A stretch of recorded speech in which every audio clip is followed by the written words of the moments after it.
ठीक है, एक बार और देख लो। मध्य प्रदेश के जो प्रमुख लोकनाट्य, लोकगीत, लोक नृत्य जो हम लोग देख रहे थे, उसमें से सबसे पहला शुरू किया है मध्य प्रदेश के लोक गायन या लोकगीत। ठीक है, उनमें से पिछली क्लास में ही कहा था मैंने कि जब भी इस संस्कृति को देखेंगे तो मध्य प्रदेश को कितने पार्ट में डिवाइड करना है? टोटल चार पार्ट में डिवाइड करेंगे। पहला जो एरिया होगा हम कहेंगे बघेलखंड, दूसरा होगा Bundelkhand, third Nimar and fourth Malwa. यहाँ की संस्कृति, यहाँ के तीज त्योहार और यहाँ की भाषाएं लगभग लगभग कैसी होंगी? सिमिलर। सिमिलर से मतलब ये वाला जो रीजन होगा, यहाँ के तीज त्योहार, जो भी भाषा होगी वो सेम होगी। बुंदेलखंड के जो तीज त्योहार, जो भी पर्व होंगे, भाषा होगी वो एक जैसी होगी। जैसे कि एक उदाहरण के लिए मान लें कि हमारे यहाँ जो भाषा हम लोग बोलते हैं, जो भाषा सागर जिले में बोली जाती है, वही भाषा उत्तर प्रदेश के महोबा बांदा में बोली जाती है। ठीक है, क्यों? क्योंकि वो भी अंतर्गत आता है किसके? बुंदेलखंड की। समझ में आ रहा है? जो भाषा आप सीधी सिंगरौली में बोलोगे, वही लैंग्वेज यूज होगी कहाँ? छत्तीसगढ़, सोनभद्र जो उत्तर प्रदेश का सटा हुआ इलाका है, उसके बाद जैसे ही हम झारखंड, झारखंड बिहार की तरफ जाते हैं तो वो लय आती जाती है, जैसे कि बघेली भाषा है। ठीक है, तो मुख्य रूप से कहाँ? सीधी सिंगरौली, फिर उसके बाद में उससे सटा हुआ एरिया होगा कौन सा हमारा? छत्तीसगढ़ का इलाका, उत्तरी छत्तीसगढ़, बिहार। देखा है ना, यहाँ की अगर किसी ने भाषा सुनी हो बघेली, तो उसमें भोजपुरी मिक्स होती है, छत्तीसगढ़ी मिक्स होती है। ठीक है, क्यों? क्योंकि ये पूरा अंचल उससे लगा हुआ है। सेम कंडीशन मालवा में बनती है। मालवा की जो भाषा है, यहाँ पर कौन सी लैंग्वेज होती है? मालवी। ये मैं इसलिए एक साथ बता रहा हूँ ताकि ये जो लैंग्वेज है, ये भाषाओं वाला जो पार्ट है, अलग से ना पढ़ना पड़े, यही खत्म हो जाए। ठीक है, यहाँ कौन सी लैंग्वेज होगी मुख्य रूप से? कौन सी होगी? मालवी। आवाज कम कर ले भाई। हाँ, चेक कर रहे थे। यहाँ कौन सी लैंग्वेज होगी? मालवी। और इस पर किस भाषा का ज्यादा प्रभाव होगा? पूर्वी राजस्थानी जो लैंग्वेज है। ठीक है, कौन सी? पूर्वी राजस्थानी जो भाषा होगी, उसका सीधा सीधा प्रभाव कहाँ होगा? मालवी पर। आप कभी देखना, जो यहाँ का उज्जैन रतलाम का जो व्यक्ति होगा, मंदसौर का जो व्यक्ति होगा, नीमच का जो व्यक्ति होगा, और चित्तौड़गढ़ उदयपुर वाला जो व्यक्ति होगा, उनकी लैंग्वेज जो है एक दूसरे को आपस में बिल्कुल पूर्ण तरीके से समझ में आएगी। आप नहीं समझ सकते बुंदेलखंड वाले, वो फटाफट क्या बोल जाएंगे? तो कुछ जाएगा और कुछ बाउंसर ऊपर से जाएगा। ठीक है, तो ये क्यों? क्योंकि भाषा का अंतर है। ठीक है, इसी तरीके के जो उनके रीति रिवाज होते हैं, छोटे छोटे कार्यक्रम होते हैं, छोटे छोटे जो फंक्शन होते हैं, वो जैसे कि हम लोग देखें गरबा। ठीक है, एक तरीके से गरबा क्या है? नृत्य है। ठीक है, हाँ पता है मुझे गुजरात का है, लेकिन लेकिन मध्य प्रदेश की अगर हम बात कर रहे हैं, तो मध्य प्रदेश में मुख्य रूप से कहाँ होता है? मालवा में। अपने यहाँ प्रचलन है, अब हो गया है, इससे पहले आज 10-15 साल पहले कोई ज्यादा प्रचलन उसका नहीं था। नहीं था? इनसे क्यों नहीं था? हाँ ठीक है, तो अब हो चुका है। तो उनको मतलब ही नहीं क्या होता है गरबा। जानते हो क्या है? ये गरबी करने वाले हैं, गरबा करने वाले हैं। ठीक है, तो समझ में आया? तो सीधा सा मतलब है कि जो एरिया जहां से लगा हुआ होगा,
बढ़े आगे। क्या देख रहे थे? मालवा देख रहा है। ठीक है, इसी तरीके से अगर नीचे में बात करूं आपका तो कौन कौन सा अंचल लगेगा हमारा, निमाड़ अंचल, जिसमें खंडवा, खरगोन, बड़वानी, बुरहानपुर और कुछ हिस्सा अलीराजपुर का शामिल है। क्योंकि ये जो रीजन है ये लगा हुआ है कहां से, गुजरात, और गुजरात के साथ में नीचे से महाराष्ट्र। ठीक है, तो जो संस्कृति, जो कलाएं या जो भाषा यहाँ पर होंगी, कहां पर, जो अपर महाराष्ट्र और पूर्वी गुजरात वाला जो क्षेत्र है, वहां की लैंग्वेज टोटली डिपेंड होगी कहां पर, निमाड़। ठीक है, बाकी दोनों का एक जैसा है, मालवा और निमाड़ का थोड़ा कहीं कहीं फर्क आ जाता है। यहाँ पर अब फिर से देखना ध्यान से कि जब भी लोक गायन, लोकगीत की बात होगी, ठीक है, लोकगीत की बात होगी, तो मुख्य रूप से दो अंचल निकल के आएंगे, एक निमाड़ और दूसरा बुंदेलखंड। कौन कौन से, निमाड़ और बुंदेलखंड। मालवा में भी है मालवा में भी है और बघेलखंड में भी है, लेकिन मुख्य रूप से कौन है, संपन्न कौन है, मुख्य रूप से निमाड़ और बुंदेलखंड। क्लियर है, नई क्लास है, उनको कोई डाउट तो नहीं होगा। अब मैंने इसलिए बता दिया ये पीछे का बैकग्राउंड, ताकि मैं कभी भी निमाड़ कहूं, मालवा कहूं तो कंफ्यूजन ना हो। क्लियर है, आगे देखें। देख के आए हो राजा भर्तरी की कहानी? हाँ, कहे देखें सर, आप बता दोगे तो। अब मैं बताने वाला हूं नहीं, नहीं बता। निमाड़ के लोक गायन, क्या,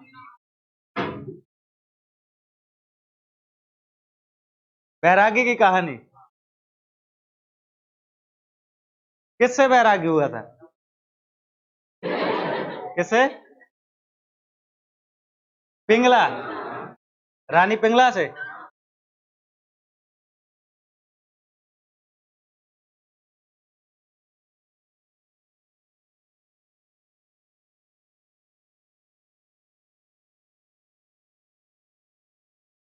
ठीक है, निमाड़ के लोक गायन की बात करें, नहीं लग रहा तुम लोगों का मन कुल मिला। ठीक है, अरे वो फल वाली कहानी है, आप लोगों ने सुनी होगी, नहीं सुनी, नहीं सुनी है। मैं पीछे की मैं भी भूल रहा हूँ, मोटा मोटा उसका सारांश बता देता हूँ। ठीक है, इससे ज्यादा समय भी नहीं है कि लॉन्ग हम पूरा कंप्लीटली सुना पाए, तो क्या, हाँ, थोड़ा थोड़ा ऊपर ऊपर सुन लो उसको। कहानी थी क्या, कैसे बैराग गया। भर्तहरि जो राजा थे, कहाँ के राजा थे, मालवा उज्जैन के राजा थे। ठीक है, काफी प्रतापी राजा थे और लिखने के बड़े शौकीन थे, लेखक भी थे, कवि भी थे, और उसके साथ अपनी प्रजा का ख्याल रखने वाले थे। इनकी एक महारानी थी, नाम था पिंगला। क्या नाम था, हाँ, पिंगला रानी थी। काफी प्रेम करते थे अपनी रानी से। क्या होता है, एक दिन एक संत आते हैं, ठीक है, एक संत आते हैं, वो काफी सिद्ध पुरुष संत थे। वो एक सेव का फल लेके आते हैं। ठीक है, क्या लेके आते हैं, सेव का फल, और वो रानी को, राजा को देते हैं, सॉरी, राजा को देते हैं, और राजा से कहते हैं कि राजा साहब, ये जो फल है ये मैंने काफी अनुष्ठान सिद्ध करके इस फल को प्राप्त किया है, तो मैं चाहता हूं कि ऐसे लोग, ऐसे आदमी के पास जाए जिससे क्या हो, इसका कल्याण कर सके, प्रजा का कल्याण हो। ठीक है, और ये मैं उसी को दूंगा जो मुझे सबसे प्रिय है। सबसे प्रिय कौन है, आप है। क्यों, क्योंकि आप इस देश के, ठीक है, इस प्रदेश के कौन है, राजा है। ठीक है, जब आप सुखी रहेंगे तो प्रजा ऑटोमेटिक, जब राजा सुखी तो प्रजा सुखी, जब राजा दुख में तो प्रजा दुख में, है कि नहीं। तो उन्होंने कहा कि आप मुझे प्रिय हैं, ये फल मैं आपको देता हूँ। तो जो फल था, राजा कहते हैं कि भाई ठीक है, पंडित जी हमें दे गए, लेकिन ये फल जो है, और वो फल कैसा था, उम्र बढ़ाने वाला था। कैसा था, उम्र बढ़ाने वाला। राजा सुखी होगा, राजा जितना अच्छा होगा, जितना अच्छा शासन करेगा, प्रजा उतने समय तक खुश रहेगी।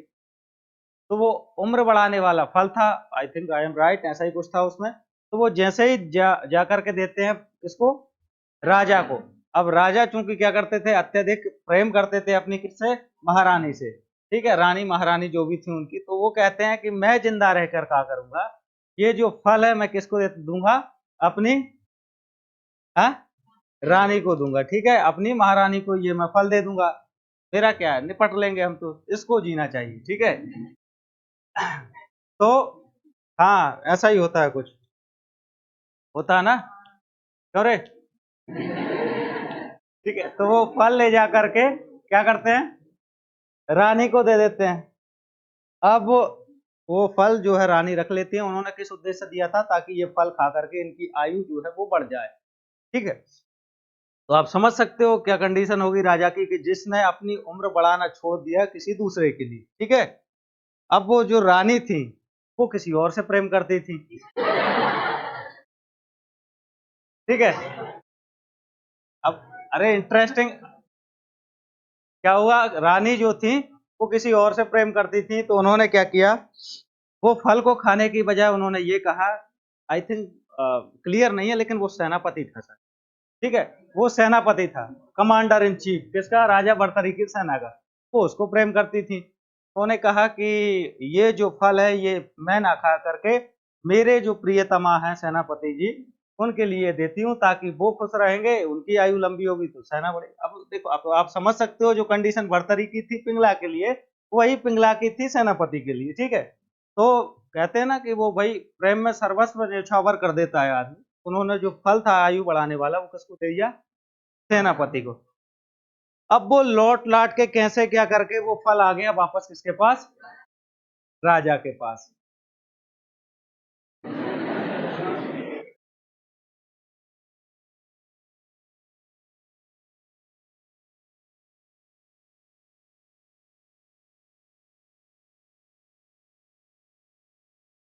कहाँ गया, राजा ने देखा कि ये फल तो वही है जो मैंने महारानी को दिया, और ये उस फल की क्या विशेषता थी कि वो आदमी उसी को देगा जो अपने से अधिक किसी को प्रेम करेगा, ठीक है। तो राजा तो करते थे रानी से, उन्होंने दे दिया उस फल को। रानी भी करती थी सेनापति से, उन्होंने भी दे दिया। अब हो सकता है सेनापति के थ्रू या किसी और के थ्रू वो भी करता होगा किसी और से, वो फल लौट करके राजा के पास आ गया, ठीक है। तो राजा के मन में जब उन्होंने चिंतन किया बैठ के, अब ध्यान से सुनना, अब यहां पर आती है उसकी पूरी समरी सारांश, ठीक है, जो महत्वपूर्ण है आपके लिए भी, ठीक है। तो जब राजा ने बैठ करके चिंतन किया मनन किया तो राजा के दिमाग में जो आइडिया आया उसने कहा कि सब मोह माया, क्या है, सब मोह माया है। जब माया का पर्दा हटता है तो आदमी क्या बन जाता है, फिर वैराग्य, वैराग्य धारण कर लेता है, ठीक है। तो उसने कहा कि सब मोह माया है, राजपाट भी छोड़ूंगा, रानी को भी छोड़ूंगा, प्रजा को भी छोड़ूंगा, अब पकड़ूंगा मैं किसको, ईश्वर को, ठीक है। तो क्या सीखने को मिला कि सब मोह माया है, ठीक है। सिर्फ घर वालों को भी छोड़ो, हाँ घूमना फिरना भी छोड़ो, जो कुछ है किसको पकड़ना है हमको, हाँ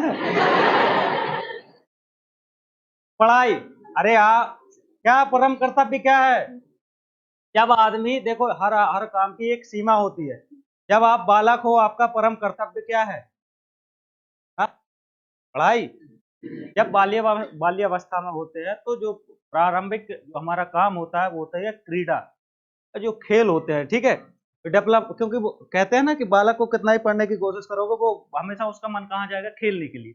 तो बाल्यावस्था जो होती है हमारी, तो उसमें क्या होता है, वहां प्रारंभिक कार्य क्या होता है हमारा, अरे क्या कर्म है वहां, ठीक है, अपनी अपनी तरीके से मन को खुश रखना। जब आप स्टूडेंट लाइफ में आ जाते हो आप, तो आपका अभी परम धर्म क्या है भाई, कर्म क्या है, पढ़ाई है अभी आपका, ठीक है। अब वो तो राजा बनते बनते बुढ़े हो गए थे, तो उस टाइम उनका परम कर्तव्य क्या था, ईश्वर को प्राप्त करना, ठीक है। और वो कैसा मिलता है उनको, साधना से, वैराग्य से, समझ रहे हो ना। तो अभी आप किस में हो, स्टूडेंट लाइफ में हो, क्या है आपका परम कर्तव्य, पढ़ाई करना है। जब बुढ़े हो जाओ तो चले जाना साधना करने के लिए, 60 में 62 में रिटायर होते थे, 50 में हो जाना, समझ रहे हो कि नहीं, ठीक है। तो समझ में आया सब।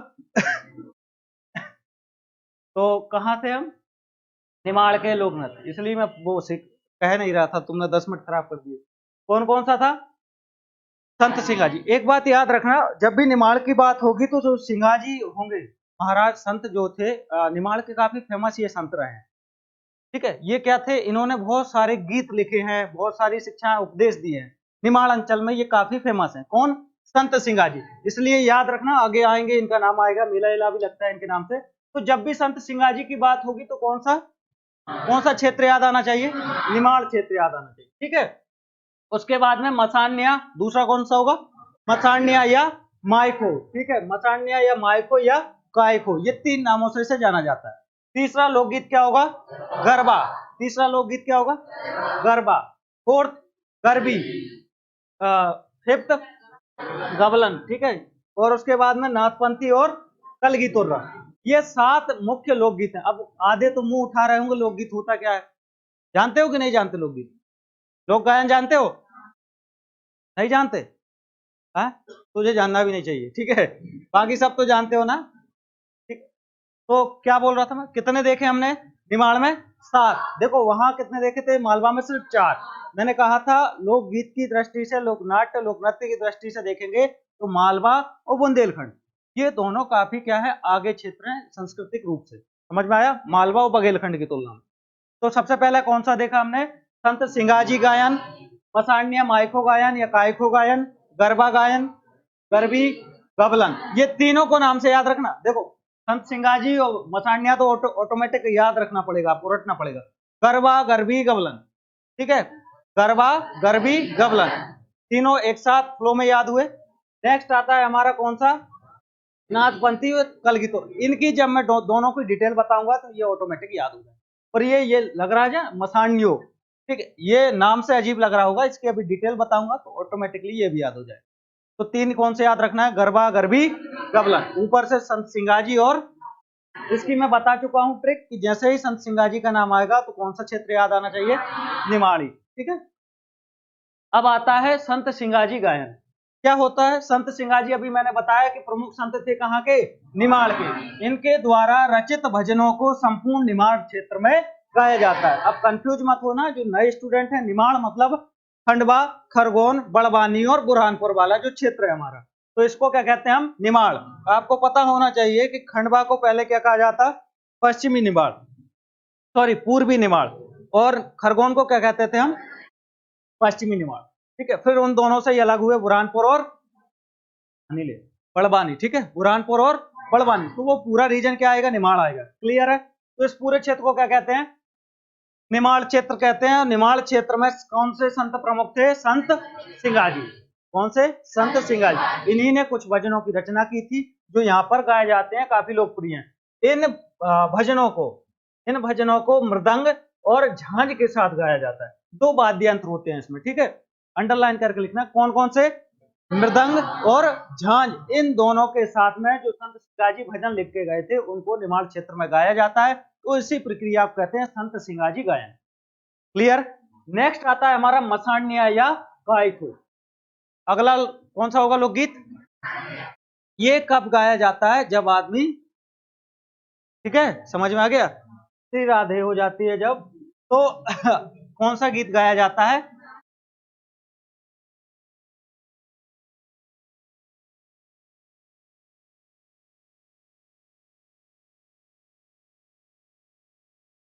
मशाण्या, ठीक है। ये गीत निमाड़ क्षेत्र में गाया जाता है। निमाड़ क्षेत्र में मृत्यु के समय गाए जाने वाले गीतों को क्या कहते हैं?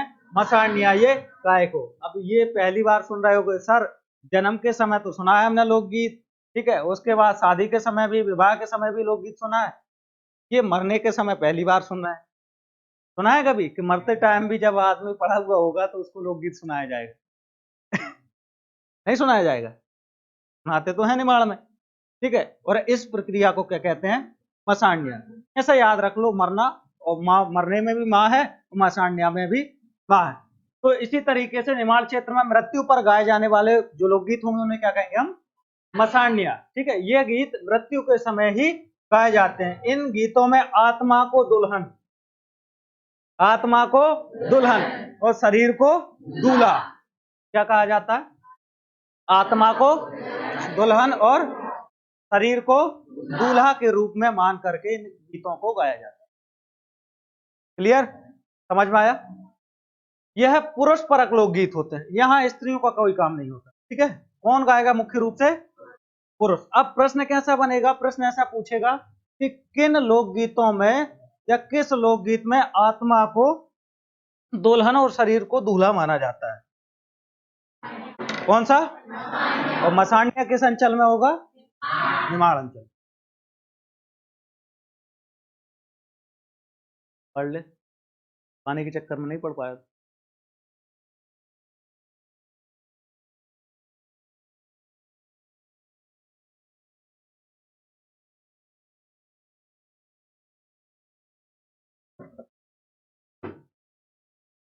यहां तक कोई डाउट? समझ में आ गया? आज फिर तुम दोनों साथ में बैठ गए। नेक्स्ट कौन सा है हमारा? गरबा। अगला कौन सा लोकगीत होगा? अब ध्यान रखना, गरबा नृत्य भी आएगा और गीत में भी आएगा, ठीक है। तो ये किस अंचल में होगा? मुख्य रूप से निमाड़ अंचल में, ठीक है। अभी मैंने बताया था गुजरात राजस्थान से बॉर्डर से सटा हुआ है ये, ठीक है। अभी जैसे ही मैंने गरबा कहा था, कि प्रमुख रूप से आप लोगों ने कहा था गुजरात, ठीक है। तो मैंने पहले भी वो चीज बता रखी है, जो जिस राज्य के पास में होगा संस्कृति का असर उसको होगा, ठीक है। तो कौन सा देखा हमने? गरबा। ये गीत निमाड़ क्षेत्र में नवरात्रि के समय गाया जाता है, इसमें क्या बताने की जरूरत है, ठीक है। इसमें गीत के साथ साथ महिलाएं नृत्य भी करती हैं कि नहीं? देखा है, ठीक है। तो ये कैसा होगा? स्त्री। एकाध अपवाद घुस जाते हैं पुरुष के रूप में, ठीक है, लेकिन मुख्यतः कैसा होता है? स्त्री परक लोकगीत। हाँ, अपवाद सब जगह होते हैं। क्यों रे, होते हो? गए हो गरबा में? बनेगा नहीं, लेकिन मटकेंगे जरूर, ठीक है। भले गरबा का गा भी पता ना हो। तो समझ में आया? हाँ, उसने मेरे पर रख दिया।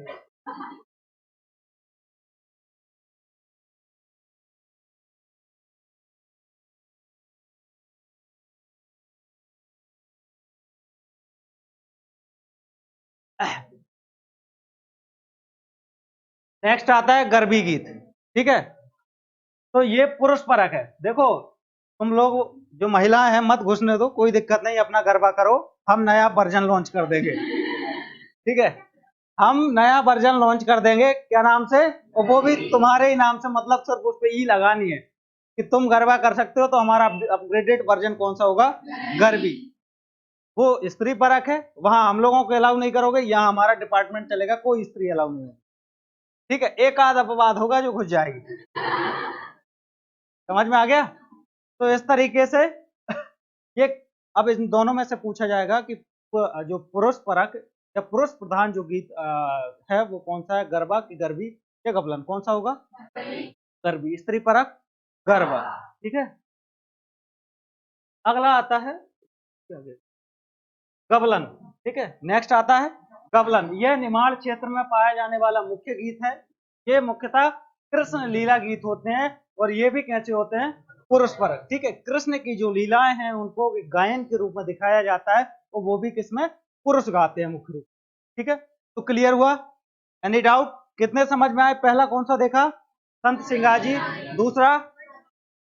दूसरा मसान्या, यह मृत्यु के समय गाया जाने वाला। फिर गरबा, गरबी, ठीक है, ठीक है, समझ में आया? गरबा, गरबी और गबलन, ठीक है। यहाँ दो पे बाजी मार गए। तो कौन सा होगा? हाँ, नेक्स्ट आता है कलगी तुर्रा, ठीक है। कौन सा होगा? अब दोनों का विवाद बहुत हो चुका है, अब क्या करते हैं? दोनों को एक साथ करते हैं। जैसे निमाड़ क्षेत्र में गाया जाने वाला प्रतिस्पर्धा स्पर्धात्मक गीत है, मतलब लड़ाई झगड़े वाला। लड़ाई झगड़ा कैसा होगा? हाथ पैरों से नहीं, बातों से अपनी। जैसे वो कव्वाली होती है ना, एक तरफ एक दल बैठा रहता है, दूसरा दूसरी तरफ, वो अपने तरफ से बातें मारता है, वो अपनी तरफ से, मतलब जो भी प्रश्नोत्तर शैली में गाया जाता है उनका। तो इस तरीके से क्या होती है? एक स्पर्धा होती है। इस गायन शैली में दो अखाड़े होते हैं, जिनके मध्य क्या होता है? शाब्दिक वाद विवाद। ये स्पर्धा तो होगी, ऐसा नहीं हाथ मुक्के चलने लगे, नहीं। क्या होगा? शाब्दिक रूप से आप अपनी भाषा, अपनी जो बातें, अपने जो विचार है, गायन के रूप में, शब्दों के रूप में सामने वाले से कहेंगे, सामने वाला उसका उत्तर वही शब्दों के रूप में आपको देगा। क्लियर है? तो इसे कहते हैं हम क्या? कलगी तुर्रा। अब मैंने क्या कहा? दो अखाड़े होते हैं। एक दल को क्या कहते हैं? कलगी दल। क्या कहेंगे? कलगी दल। दूसरे को कहेंगे तुर्रा दल। जो क्या होता है? कलगी दल जो होता है वो मां शक्ति को बड़ा बताने की कोशिश करता है। उनके क्या बोलते हैं, तारीफ में जो कसीदे पढ़ना, मतलब उनकी जो विशेषताएं हैं, उनकी जो मान्यताएं हैं, भक्ति है, वो कौन बताएगा? मां शक्ति की कलगी दल। और तुर्रा दल किसको बताएगा? भगवान शिव को बड़ा बताएगा।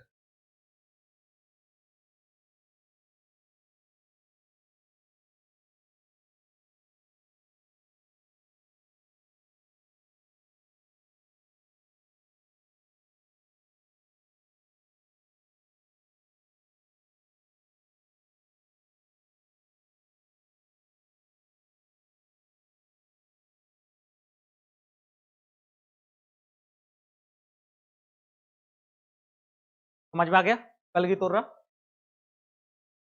नेक्स्ट आता है नाथपंथी। ये याद रखना, इसमें नाथपंथी गायन की जब बात होगी तो सुबह का महिलाओं के समय गाया जाता है, वो भी नाथपंथी समुदाय की महिलाएं होंगी, ध्यान रखना। नाथपंथी गायन जो होगा निमाड़ में, वो कौन गाएंगे? नाथपंथी समुदाय की जो महिलाएं होंगी सुबह सुबह आएंगी और इन भजनों को या इन लोकगीतों को गा करके क्या लेती हैं? घर घर जाकर नेग लेती है। ठीक है, क्या लेती हैं? नेग लेने का काम करती हैं। तो इस तरीके से 7 जो लोकगीत थे कौन से अंचल के? निमाड़ अंचल के, ठीक है, वो हमारे समाप्त होते हैं। क्लियर? याद हुए? कोई डाउट? ठीक है, रटना तो नहीं पड़ेगा, समझ में आ गया। तो इस तरीके से हमने क्या देखा अभी तक, एक रिकॉल करते हैं 1 मिनट के लिए। सबसे पहले देखा था हमने सांस्कृतिक रूप से मध्य प्रदेश का डिवाइडेशन, कितने रूप में किया हमने? 4। और यहीं पर हमने भाषाओं को अलग टॉपिक ना करके क्या कर लिया? इसी के साथ में खत्म कर दिया। ठीक है, तो आपसे पूछ लेगा कि मध्य प्रदेश को सांस्कृतिक रूप से कितने भागों में बांटा गया है, तो 4। पहला कौन सा? ये 4 रीजन होंगे। क्लियर है? अब आपसे पूछ लेगा कि भाई मालवी भाषा पर किस भाषा का सर्वाधिक प्रभाव है? किस भाषा का? कोई डाउट? क्लियर है? क्या ये रटने की जरूरत पड़ी? कहां से देख लिया हमने? सिर्फ मैप से। ठीक है, नेक्स्ट आता है निमाड़ी भाषा पर किस भाषा का सर्वाधिक प्रभाव होगा? ठीक है, हाँ, गुजरात मराठी के साथ कुछ मालवी भाषा का भी इस पर प्रभाव है। ठीक है, इसी के साथ में आपसे पूछेगा बुंदेलखंड में कौन सी भाषा होगी, तो उत्तर प्रदेश की भाषा होगी है? मध्य प्रदेश में नहीं है क्या बुंदेलखंड? उत्तर प्रदेश, जैसे तुम्हारे यहाँ एमपी में, हमारे यहाँ कई सारी भाषाएं ऐसी उत्तर प्रदेश में भी हैं, वहाँ भी भोजपुरी है, वहाँ भी अवधी है, ठीक है, वहाँ भी हिंदी है, साथ साथ बुंदेली है। तो इसी तरीके से बुंदेलखंड वाला जो रीजन होगा वहाँ कौन सी भाषा होगी? बुंदेली। ठीक है, और इसके बाद में जो ये पूर्वी वाला जो हिस्सा होगा यहाँ पर कौन सी भाषा? बघेली। ठीक है, समझे? सुना है लैंग्वेज को? सुने हो कि नहीं? नहीं सुना? ये तो सुने होगे तुम लोग, बुंदेली नहीं सुना? तुम लोग जो बोलते हो वो कौन सी है? अब मत बोल देना खड़ी। जिससे पूछो आप तुम लोग कौन सी बोलते हो? सर खड़ी बोलते हैं हम लोग। क्या होता है ये खड़ी? हाँ, बुंदेली का रूप? नहीं, हिंदी का रूप होता है खड़ी भाषा। आप लोग या हम लोग जो बोलते हैं नॉर्मली, जो लैंग्वेज यूज करते हैं, ये बुंदेली का रूप है। कैसा रूप है? बुंदेली का। ठेठ बुंदेली देखने को मिलेगी यहाँ पर। तो एक पहचान बताई है बुंदेलों की, कि कोई अगर व्यक्ति बुंदेली बोल रहा है तो उसको कैसे पहचानना है, उसका एक तरीका है, बताएं? रहने दें। हाँ? एक कविता के थ्रू पहचान सकते हैं। वो कविता ऐसी है किसको पहचानने वाली, क्योंकि हम भी बुंदेलखंड से बिलोंग करते हैं, तो बता रहे हैं उसको। क्या वजह? स्वच्छ भारत। ठीक है, तो एक कहा जाता है कि जे गोड़े और गड़ई बारे देखत लाग बड़े प्यारे जी भैया को क्या केवे, जी भैया को भज्जा केवे जा इनकी निशानी। समझ में आया कुछ? देखो, जो आदमी पैरों से गोड़े कह रहा है, ठीक है, और लोटा से गड़ई कह रहा है, नहीं समझ में आया होगा। अब मैं उसको एक्सप्लेन करता हूँ। ये गोड़े और गड़ई बारे, तो गोड़े तो हो गए पैर, जो पैरों से गोड़े कह दे और लोटा देखते ही गड़ई कह दे। ठीक है, अब देखत लाग बड़े प्यारे ये भैया को भज्जा के भाई। अब जो आपसे कह दे ए भज्जा कहाँ जा रहे हैं, ठीक है, तो समझ लेना वो क्या है?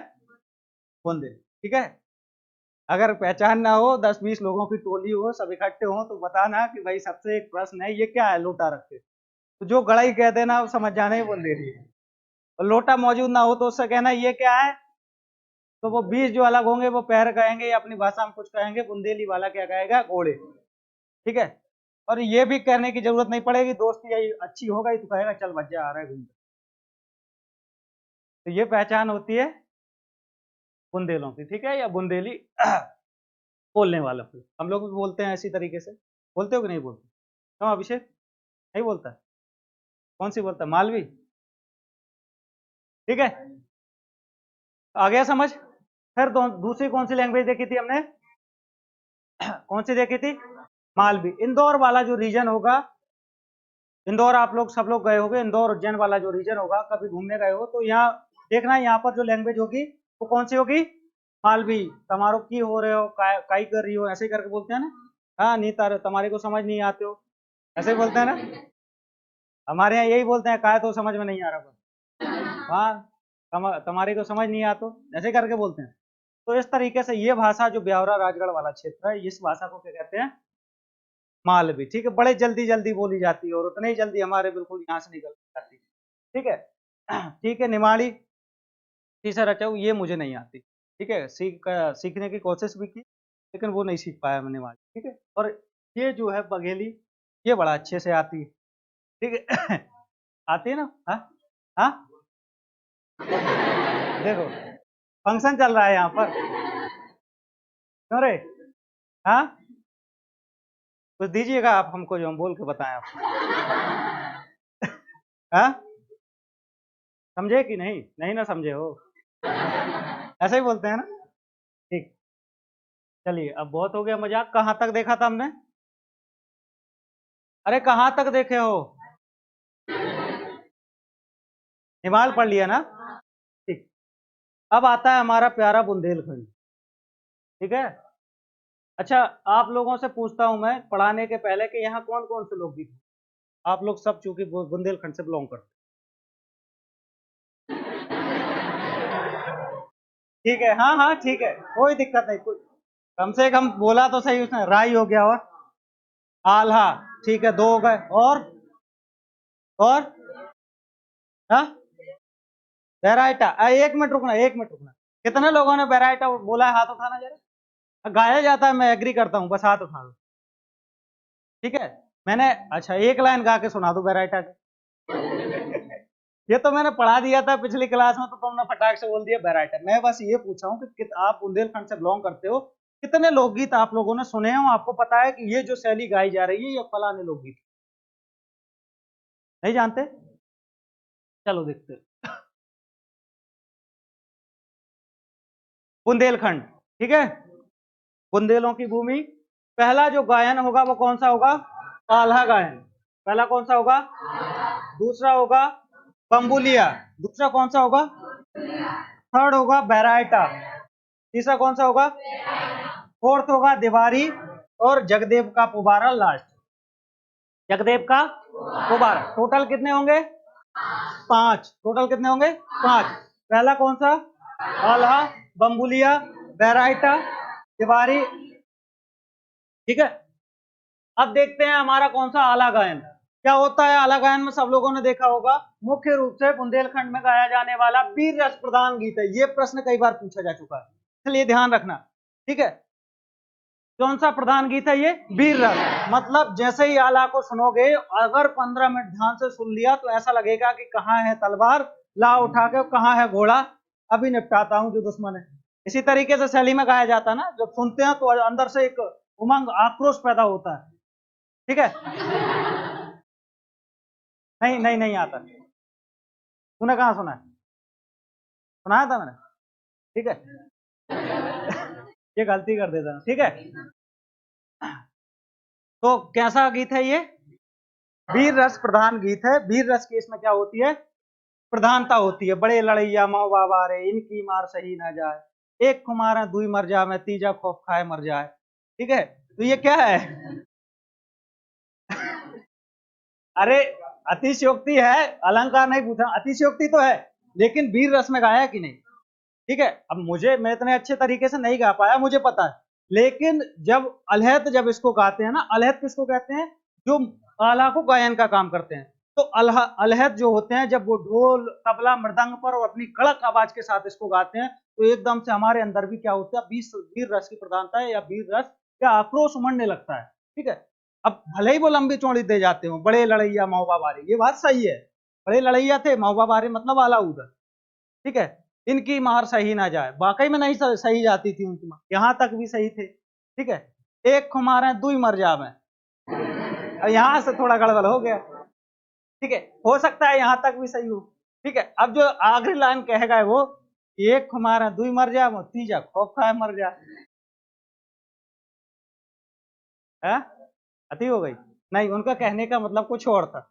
मतलब ये था कि दो, एक को मारते थे, दो मर जाते थे, वो ठीक है भाई, हो जाता हुआ, लेकिन तीसरा उनको देख करके सीख जाता था कि इनसे लड़ने की जरूरत नहीं है, आप उसको गलत वे में ले जा रहे हो। ठीक है, तो क्लियर है? इस तरीके से वीर रस प्रधान जो हमारा लोकगीत है वो कौन सा है?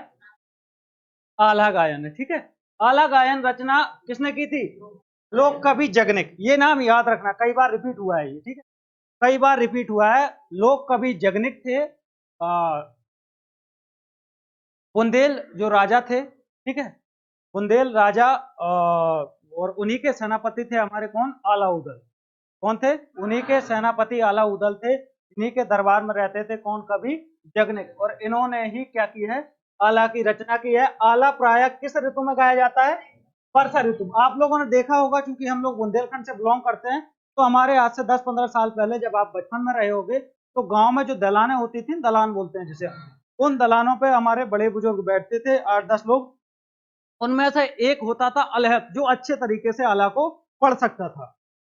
10-12 पास में बैठते थे, एक बीच में बैठता था, वो आला को खोल करके पढ़ता था, और पूरा वो दलान में लोग बाग इकट्ठे होकर के उसको सुनते थे। तो इस तरीके से वर्षा ऋतु कट जाती थी, और वो वर्षा ऋतु में गाया जाने वाला क्या था?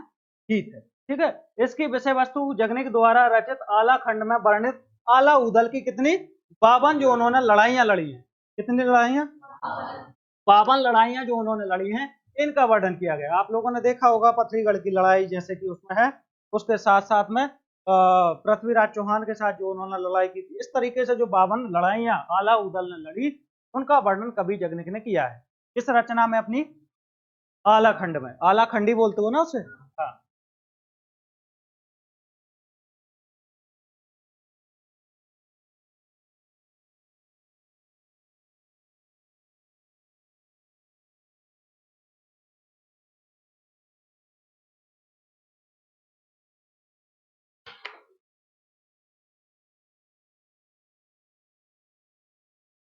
क्लियर?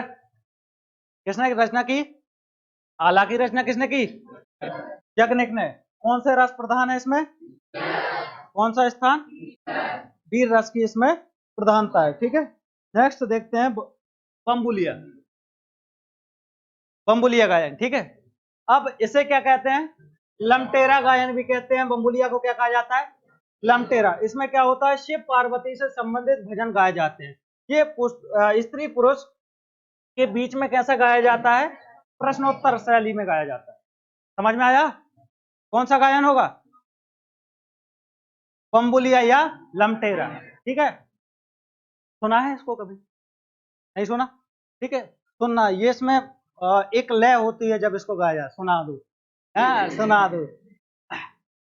पढ़ने के फीस दे रहे हो, सुनने की थोड़ी दे रहे हो। हाँ? ठीक है, तो हाँ, कौन सुना रहा था? ऐसा नहीं होता उसमें। उसमें क्या होता है? स्त्री परक होता है। एक गीत है, काफी फेमस है, जिस नर्मदा जी के ऊपर गाया गया है। ऐसा गाती है वो जो स्त्री होती है कि नर्मदा मैया धीरे बहो जी, ऐसा ही कुछ है ना उसमें। तो ये जो फ्लो जब वो बांधती है ना, तो ये स्त्री पहले फ्लो बांधती है, और इसी का जवाब फिर जो पुरुष प्रधान होता है उस गीत में, वो फिर अपने अंदाज में इसी बिल्कुल सेम फ्लो में उसका जवाब देता है। तो इस प्रक्रिया को, इस शैली को क्या कहते हैं हम? बम्बुलिया गायन। क्या बोलते हैं इसको? बम्बुलिया गायन या लमटेरा गायन भी इसको कहा जाता है। क्लियर है? नेक्स्ट आता है बैराइटा। अगला कौन सा होगा?